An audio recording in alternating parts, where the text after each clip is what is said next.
Hello, Taurus. Silipin natin yung kabuuan ng February mo. Sorry naman kung late na ako nakagawa ng ganitong reading. Pero hindi pa naman tapos yung ating February. So, siguro naman kahit papano may maitutulong pa rin itong ating reading.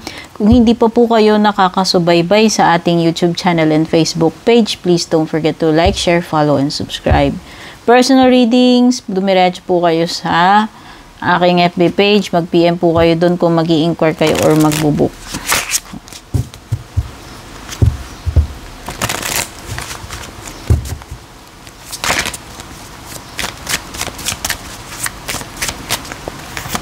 Tignan muna natin overall energy mo. Overall energy mo is the Knight of Swords.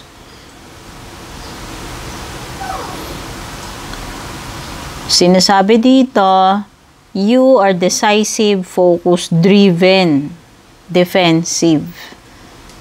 Okay. Ito na yung mga times na mabilis. Mabilis yung mga pangyayari or kailangan mong maging maagap. Mabilis umaksyon, no? Ayan. Choose intellectual responses to challenges rather than emotional. So, mas makakatulong daw na instead na maging emotional ka ngayong February, ipaganahin mo yung pagiging intellectual mo. Kapag may mga, if you are dealing dun sa mga sitwasyon na, yun yung approach na gagamitin mo. So, instead na ikaw ay maging sensitive, emotional, paganahin mo muna yung pagiging logical or intellectual doon sa mga challenges na kakaharapin mo.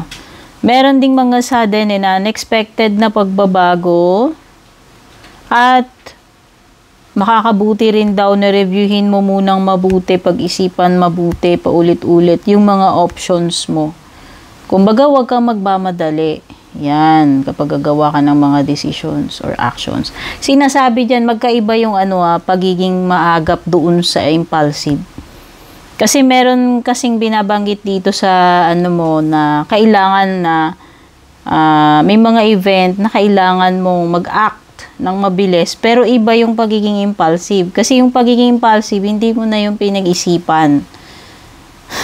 Nadala ka ng ng excitement, magkaibang bagay. Baka kasi ma-confuse, no? Magkaibang bagay yun. Kaya nga dito, review your options carefully. Kung magkakaroon ka man ng mga bagay na pagdidesisyonan, pagpipilian, make sure na hindi ka nagmamadali. Reviewin mo muna mabuti mga bagay-bagay. Ano naman yung possible na magiging challenge mo? Kasi ito yung overall energy ng kabuuan ng Feb mo. Tignan naman natin ano yung magiging overall na challenge.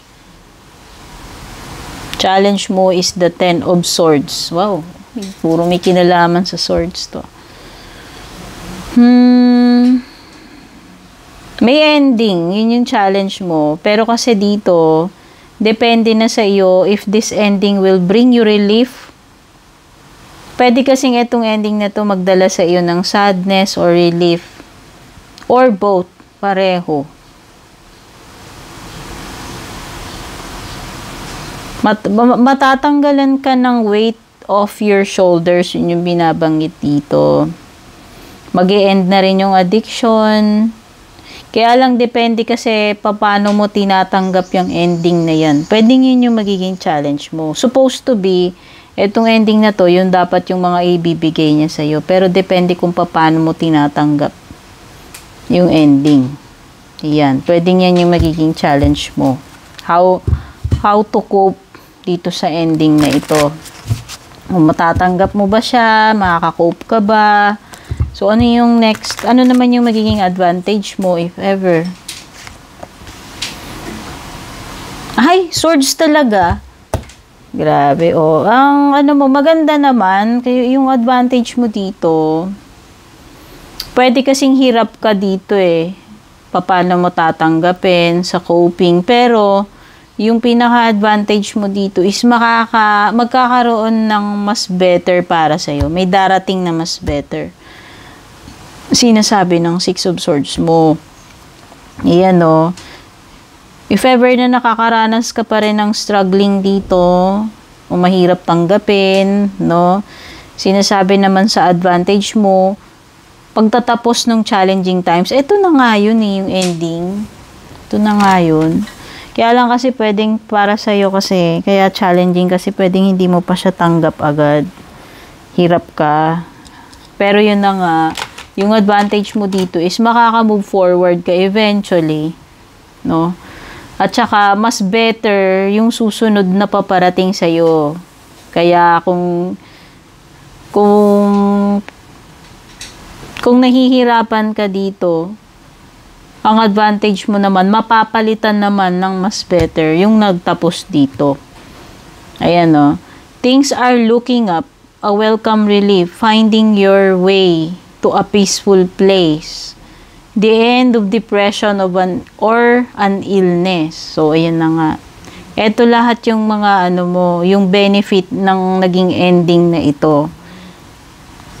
Okay? Pwedeng magkaroon ng travel or relocation dyan. Malilipat ka na sa mas better na lugar or better na sitwasyon or better na relationship. Kung ano man dun yung mga tumutugma sa iyo. Ang possible outcome mo, King of Water. O, di ba? Kung if ever na tao yung pinag-uusapan natin dito, relationship na nag-end, pwedeng yung magiging outcome mo, ang babagsakan mo is a water sign. Ito nga, si King of Water, trustworthy, honorable, devoted, someone you can completely trust. So, mukhang may kinalaman nga ito sa partnership o relationship, romantic man or hindi. Ang mag-e-end up ka dito kay kay water sign. So, ang sabi dito, etong tao na to ay honorable, trustworthy. Talagang 100% mapagkakatiwalaan mo siya. If this is a situation, kung hindi tao yan,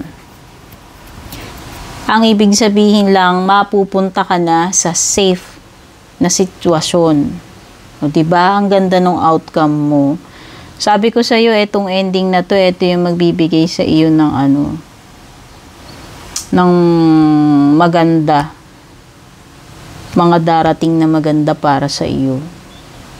O, pwedeng naging challenge sa iyo yung pagtanggap dyan, pero after nyan, yung mga susunod para sa iyo ay better na. Ayan kung romantic to, solid romantic relationship yung sinasabi dito. O, diba? Meron ditong mga hidden but well-intentioned emotions. O, diba? At least, kahit hidden, maganda yung intention sa iyo.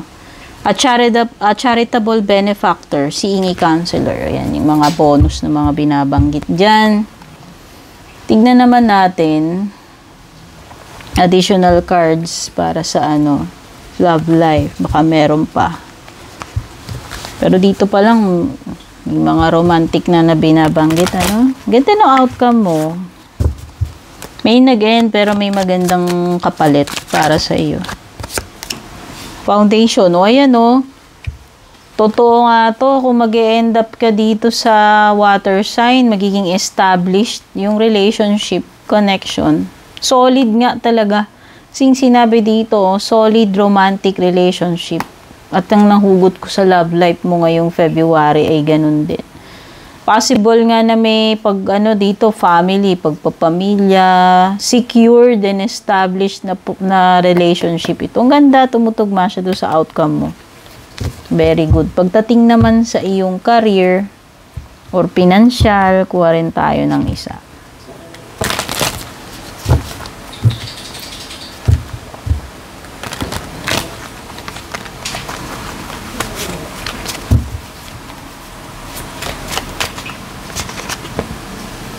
Ay, pay bill sa wakas. O, makakapagbayad ka na ng mga bayarin. Magandang indication din yan. So, ibig sabihin, may kadatungan. Merong papasok na sapat na pera para makover mo yung mga pangangailangan, yung mga dapat bayaran. O, diba? Ang ganda. So, kuha pa tayong cards para alamin kung ano yung mga iba pang paparating para sa iyo.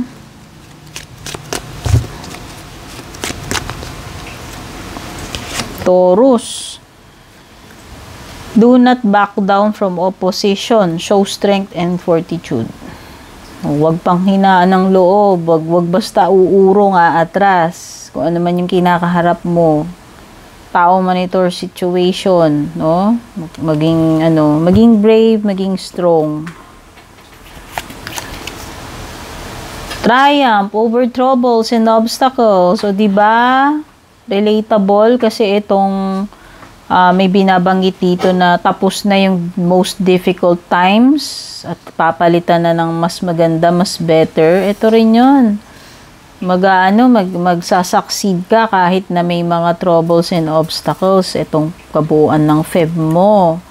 Honor and respect will come to you. O, kung deserve mo yan, isa to sa mga paparating sa iyo.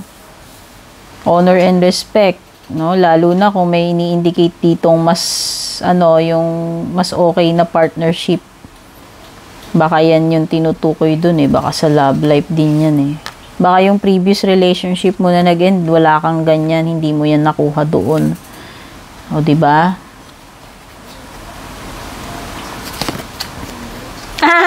Ikaw na magbasa, naiirita ako pag lumalabas yung barahan na to pero lumabas. Ayan, ikaw na magbasa. O, ayan na.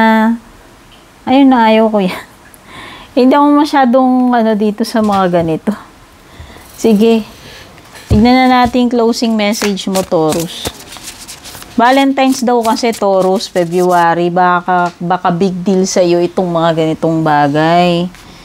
O, tignan na natin yung, ano ba yan? Dalawa. O, sige na nga, kunin na natin. Unang-una, lumabas yung monkey. Earth monkey. Ang sabi dito, you can move mountains. Ibig sabihin, you can do anything, Taurus. You can do anything. Literally, you can move mountains. So, diba? Ganon ka-powerful ngayong Feb. Walang hindi mo pwedeng gawin. And another is manifesting your dreams. Sabi ni Water Dragon, ang ganda. So, siguro, unti-unti mo nang makikita yung manifestations ng mga pangarap mo. Starting this February. O, diba? So, eto yung mga nakuha ko sa kabuuan ng February mo. I hope nagustuhan mo ito, Taurus. Don't forget to like, share, follow, subscribe. Take care and God bless sa iyo.